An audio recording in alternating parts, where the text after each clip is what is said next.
First you cleave my heart in twain, now you shatter it to pieces. My son a monster, twisted beyond recognition. To think my blood flows through those veins. Is this my fate? To be freed from Gortash's hell, only to be trapped in yours? It isn't what you think. It never was. You turned your back on me, on your city, to chase the she-devil and her power. She stinks up the place even now. It is exactly what I think. There is always a choice. Father, please. There's something I must show you. Ravengard's tadpole clenches as your memories and wills flow into him. My tears wounds. I'm in your mind. The Grand Duke sees Mizora and her infernal sisters. He sees the agony in Will's face as an impossible choice is set before him. No. My son. The past becomes present, and Will's thoughts are laid bare.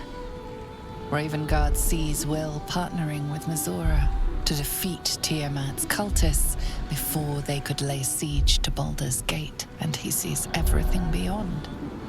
The Nautiloid journey, the perilous path to Moonrise, the astral prism, and the Emperor within.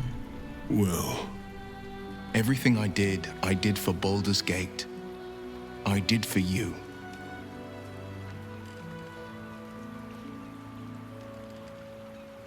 my son, you sold your soul to save Baldur's Gate, and I cast you out for it.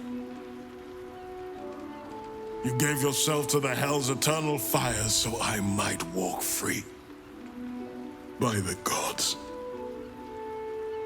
can you ever forgive me? There's nothing to forgive. You wanted to protect the city. I only ever wanted the same. You are a better man than most, and a better son than I deserve. I'll yet make amends, but my duty is first and foremost to the city and its people. There's something I must ask of you. Before I was captured, I was on a mission. Returning from Elturel, I discovered the plans of the Absolutists. I immediately realized the city couldn't defend itself against such an army. I didn't despair, because the city has a secret guardian, a worm that sleeps beneath. He can be called upon in times of great need. This is such a time. You've been trained in the ways of the great champions and proven to be one of them. The worm will answer your call. You must seek him out. A bronze dragon, yes. He sleeps beneath us even now, awaiting a hero to rouse him. The worm goes by many names.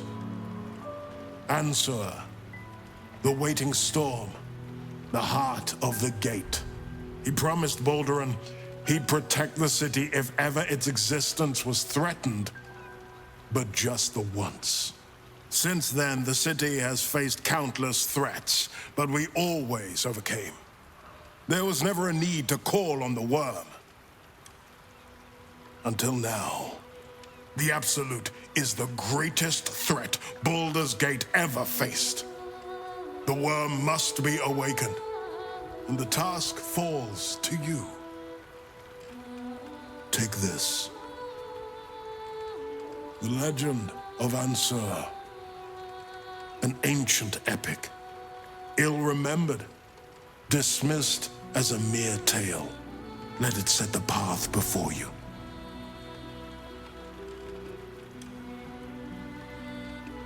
The legend has it that Ansur will only answer to a proven hero of the city.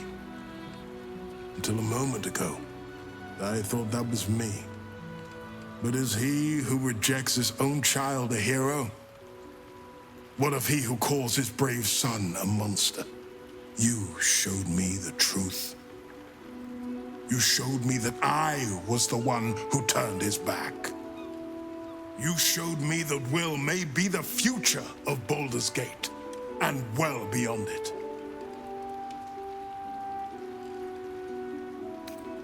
Baldur's Gate stands on the brink of the abyss. My father was clear. We awaken the worm and take back the city. Will, you are more valorous than Baldur himself. May the city know the truth of my only son. Pride of Ravengard. Pride of Baldur's Gate.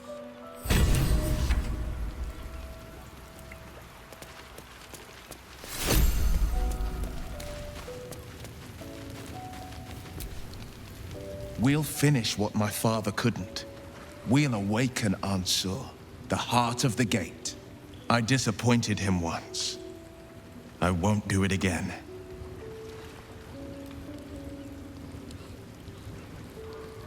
I do, and so does my father. Go on, read the legend of Ansur. Then we can plan our next steps. It's complicated. There's the joy of reconciliation, the relief of forgiveness, and the anxiety of new expectation. It's a flurry of emotion. I'm not sure how to make sense of it.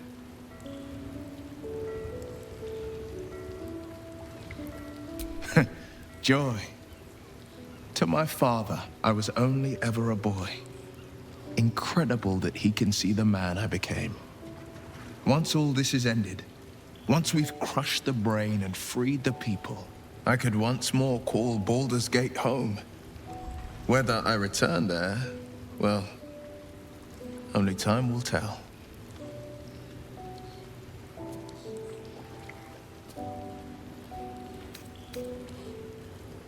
Mind flayers are like devils. They just sport tentacles rather than wings. Clever, manipulative, exploitative. The Emperor says he's a friend. I think we'd be fools to believe him. Maybe it's true. Maybe Stelmane allied with a mind flayer and subjected the city to their political will. Or maybe he made an offer she couldn't refuse. I met her twice. The first time, I was a boy of 7 or 8, at a banquet in the Flaming Fist's honor. One look and I was smitten. Chestnut hair that flowed behind her like willow fronds, as she floated from one room to the next as if carried by clouds. The second time, Stelmane was different. Even with the aid of a cane, each step she took was a struggle. Every word she spoke took great physical effort. A stroke victim, I asked father later. No, he said, a stroke survivor. You sense uncertainty in Will's voice. He questions his father's explanation.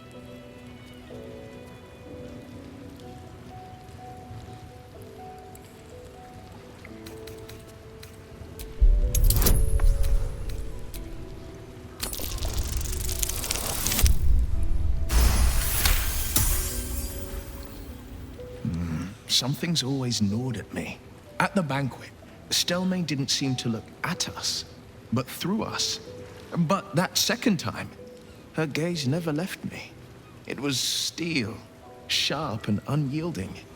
It could just be my imagination, but I always felt that it was more than a stroke that had changed her. What, though? I couldn't say.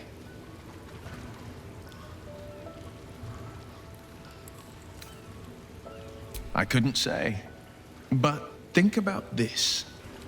My father was Tadpole. Stelmane is dead. The people are frightened and the council's in disarray. To exert control, you must first sow chaos. A tyrant's strategy, as father would say. These murders aren't random acts. Someone powerful is guiding the killer's hand, and the city is made weaker for it.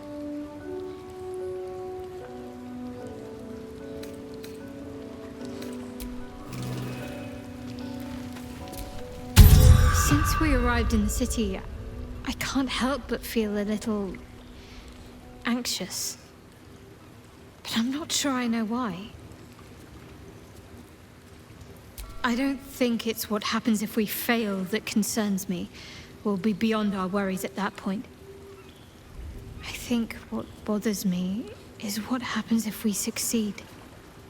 I've never been able to write my own future. I wouldn't even know where to begin.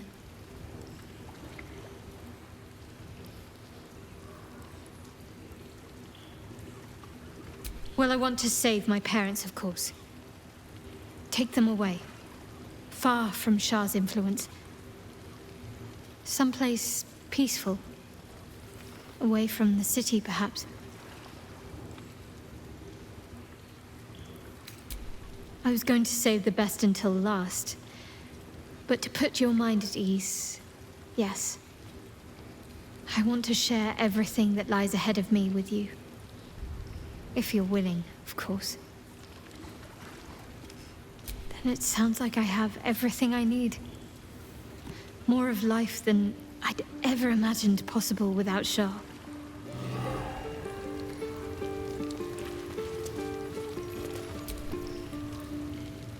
I've had my eye on you.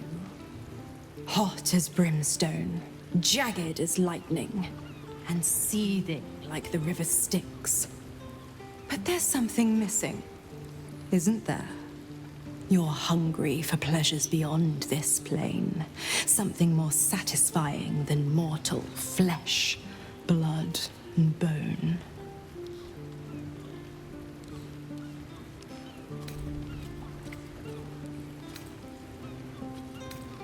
I'm talking of the mundanity of a life ignorant to the thrills of the 9 hells. Yes, you're curious. Your eyes are lit like raging stars. You want what only I can give you. The ecstasy of agony, the pain of the damned, distilled into pure bliss. Beyond every climax you've known. The little death writ large. Smile, and I'll come to you when you put your head down to rest. I will sate your most forbidden lusts. Or don't, and know the eternal ache of the unknown and the unanswered. Then we'll keep it our little secret. Hand to beating heart.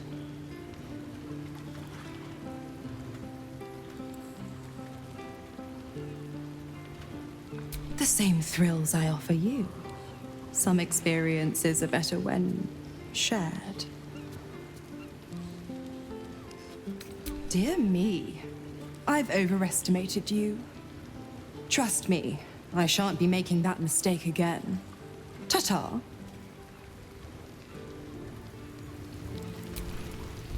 Come for a chat? Oh, you are an inquisitive one. I'd have thought you'd figured by now. Zariel found a new use for an old battle axe. The dead 3 in that bulging brain of theirs are a threat to more than this trifling city, you know. Savor her company. Who's to say when Zariel might change her mind? My mistress can be so capricious.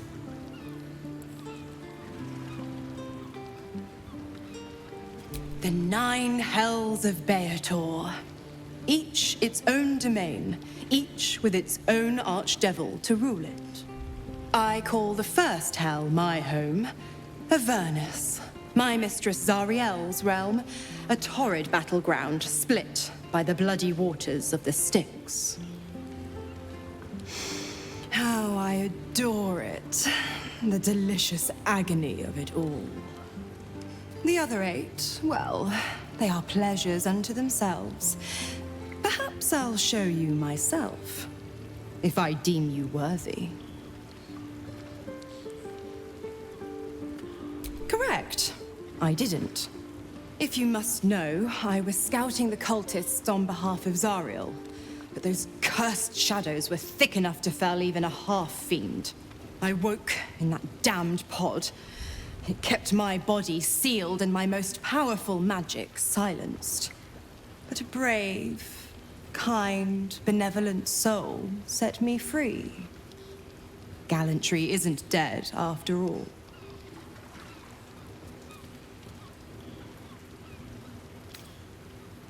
Why? I'm supplying Will with every scrap of his infernal power. I've paid my dues many times over.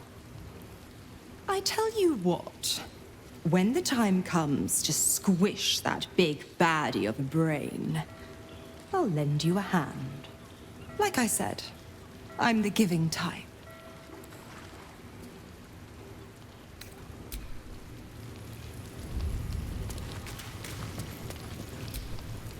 Oakfather preserve you.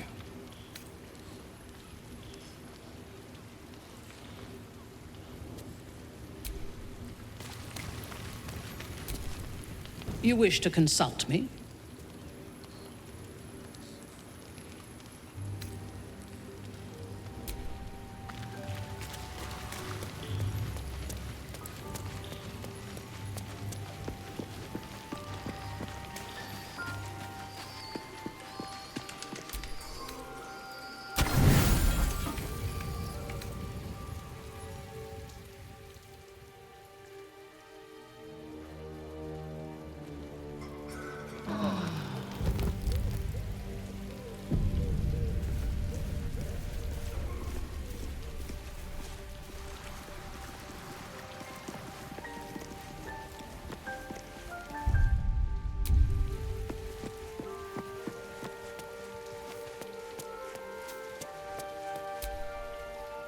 Yes? Well, obviously I would. But you have so many followers already. I wouldn't want to crowd you. In that case, I'd be happy to tag along.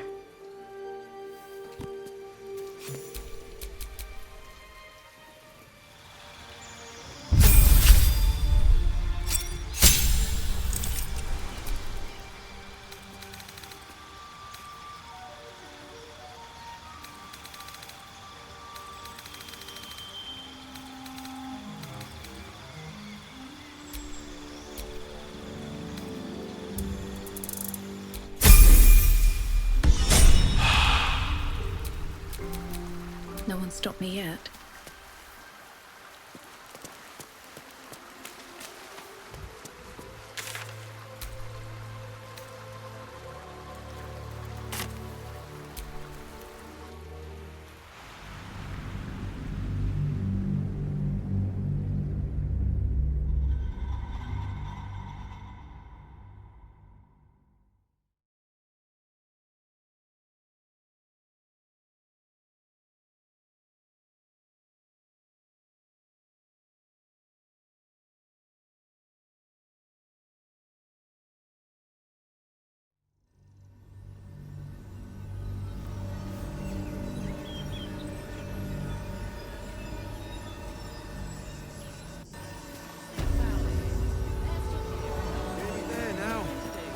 See the city, up on the hill.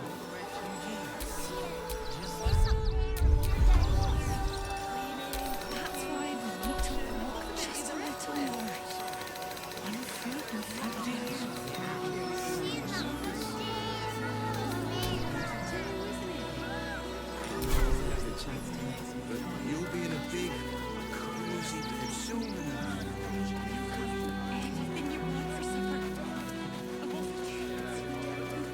Let the kid come. He wants to teach the refugees a lesson. Amicus animae. Particular red cap's caged.